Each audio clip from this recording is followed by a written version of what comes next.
A fateful afternoon in the English garden, the English countryside in the summer of 1940 was a study in contrasts. While the nation braced for invasion, its rural heartlands remained deceptively serene, a tapestry of green fields and quiet villages.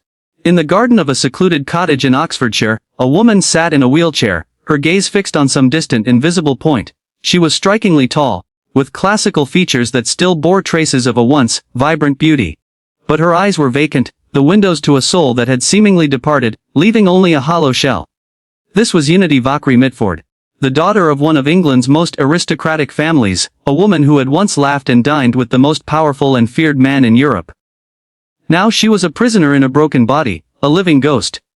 Her elderly mother, Lady Redesdale, would read to her from the newspapers, her voice trembling as she recounted the latest from the Battle of Britain.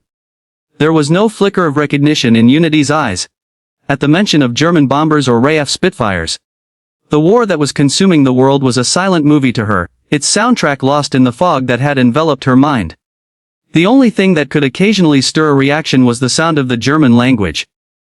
Sometimes, a word, a phrase, would cause a tear to trace a path down her cheek. A silent, sorrowful testament to a past so shocking, so deeply entangled with evil, that her own family could scarcely comprehend it. This is the story of how a bright, rebellious, and deeply impressionable young British heiress became Adolf Hitler's most infamous English disciple, and how her fanatical devotion led to a brutal and tragic end on a quiet English lawn, far from the Bavarian Alps she had come to love. Say a rebellious debutante and the lure of the new Germany. Unity Mitford was born in 1914 into the eccentric and headline-grabbing Mitford family. The six Mitford sisters were a social phenomenon in 1930s Britain, each more dazzling and controversial than the last. Nancy became a celebrated novelist, Diana married the British fascist leader Oswald Mosley, Jessica was a fervent communist who eloped to fight in the Spanish Civil War.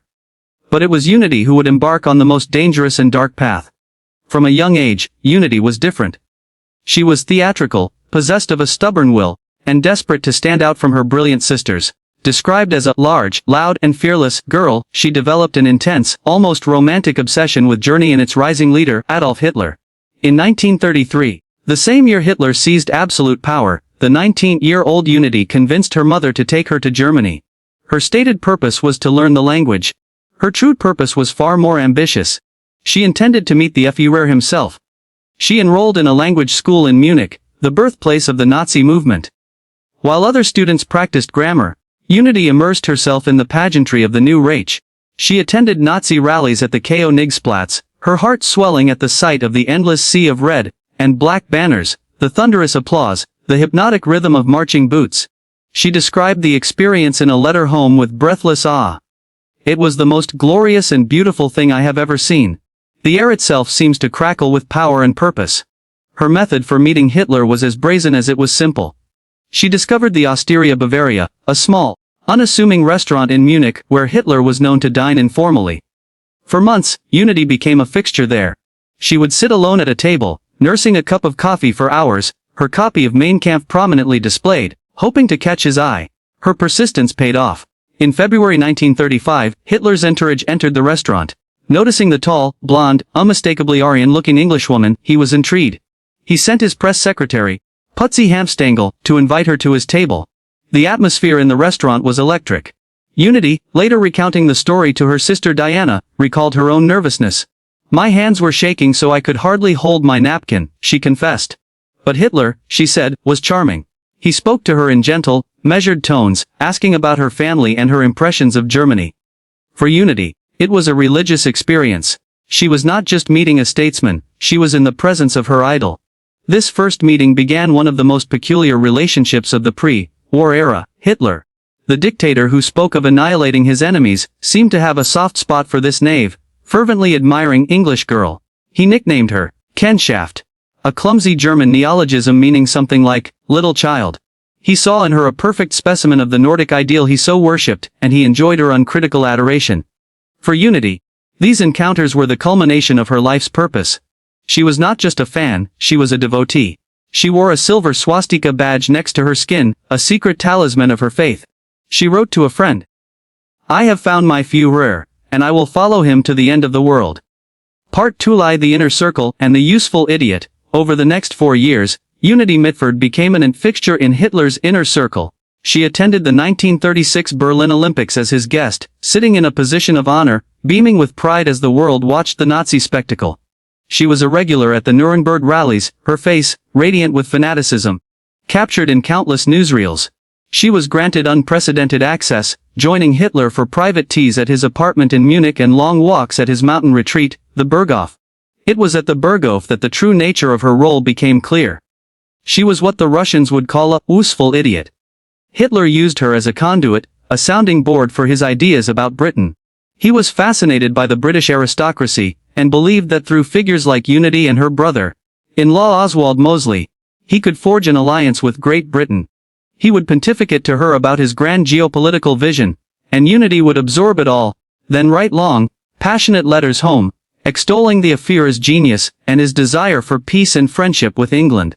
In one chillingly naive letter to her father, Lord Redesdale, who was initially sympathetic to the Nazis, she wrote, "The Führer spoke for an hour last night about his great respect for the British Empire. He sees us as natural partners, two great Germanic peoples who should rule the world together. If only our government in London would listen to him, instead of being led the warmongering Jews." She was, in effect, an unwitting tool of Nazi propaganda.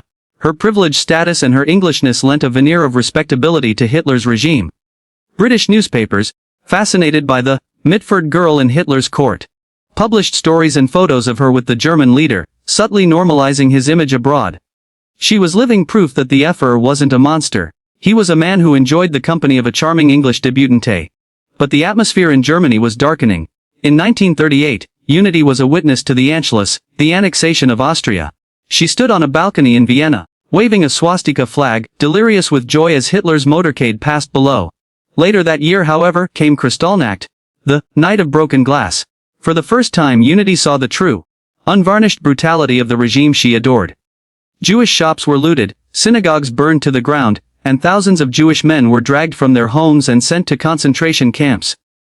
The streets of Munich, her adopted city, were littered with glass and stained with blood.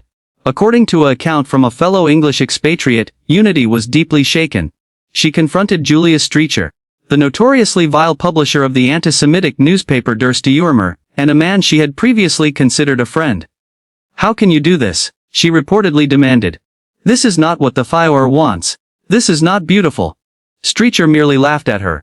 Her idealized vision of a noble, clean National Socialism was cracking. The poison she had willingly consumed was now showing its true, corrosive nature.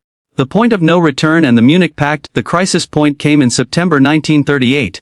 Europe was on the brink of war over Hitler's demand to annex the Sudetenland from Czechoslovakia. Neville Chamberlain, the British Prime Minister, flew to Germany for a series of desperate meetings, culminating in the Munich Agreement. Unity was at the Hotel Vier Jahreszeiten in Munich during these tense negotiations. She was torn. She was a British subject, and the thought of war between her homeland and her spiritual home filled her with a terror she had never known. Yet, she still believed in Hitler. She penned a frantic, almost delirious letter to the Times of London, pleading for peace and for Britain to understand Germany's legitimate demands. On the day Chamberlain arrived, Unity positioned herself in the lobby of the Führerbau, where the meeting was to take place. As Hitler and his entourage swept past, she caught his eye. The encounter was brief and chilling.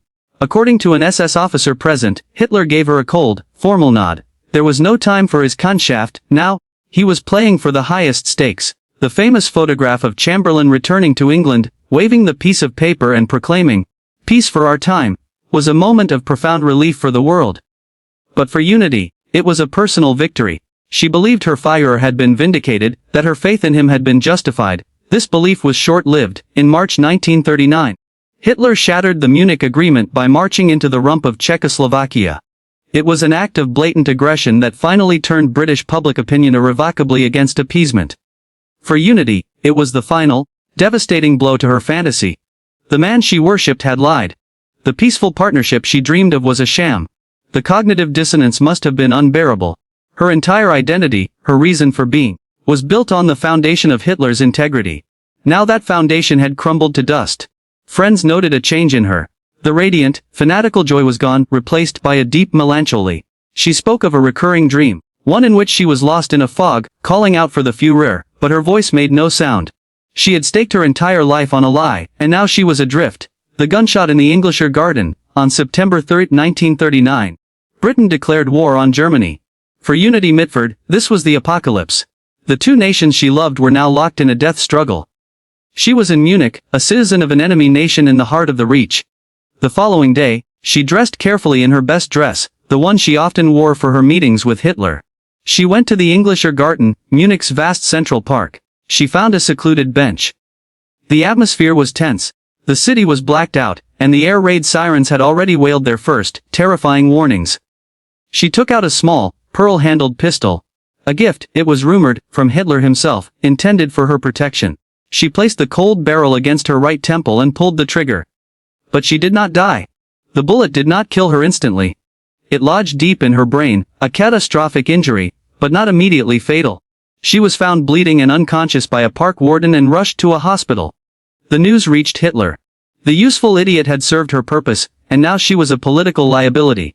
Yet, he gave a strange order: save her. Spare no expense.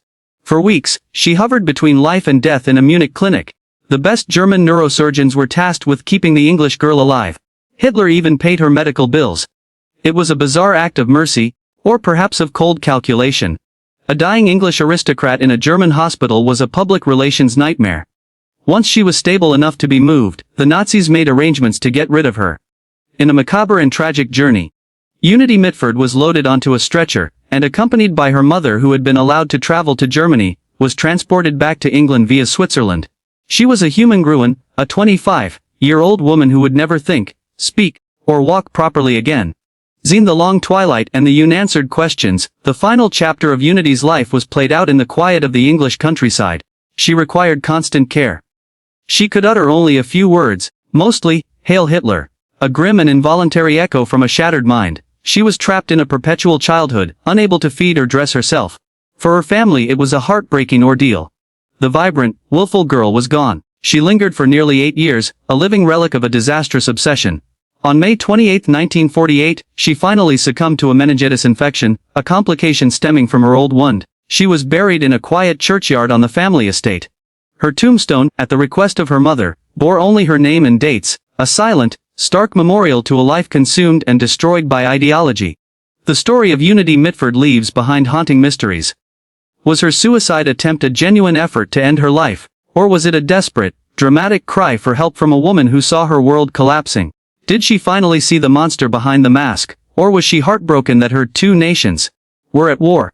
Some historians speculate that her attempt was a calculated act, knowing the Nazis would not let a British aristocrat die on their watch, thereby forcing her repatriation. But this seems too clever for a woman in the grip of such profound despair. The more likely truth is that it was the final, brutal act of a true believer whose faith had been annihilated, leaving nothing but a void. Conclusion: a warning from history. Unity Mitford was more than just a historical curiosity, she was a tragic archetype. She was the willing acolyte, the useful idiot who believed the flattery and ignored the evil. She was drawn in by the pageantry, the power, and the sense of belonging offered by a toxic ideology. Her story is a stark lesson in the dangers of blind devotion and the seductive power of fanaticism. Her brutal end was not just the physical trauma of a gunshot wound. It was the psychological and spiritual annihilation that preceded it. She died long before 1948, in the moment she realized that the god she had worshipped was a demon. In the quiet English garden where she spent her final years, the ghost of the Third Reich sat with her in her wheelchair, a silent, brutal companion until the very end. Her life stands as a permanent, chilling reminder that the line between admiration and complicity is perilously thin. And that the price of surrendering one's critical thought can be the utter ruin of the soul.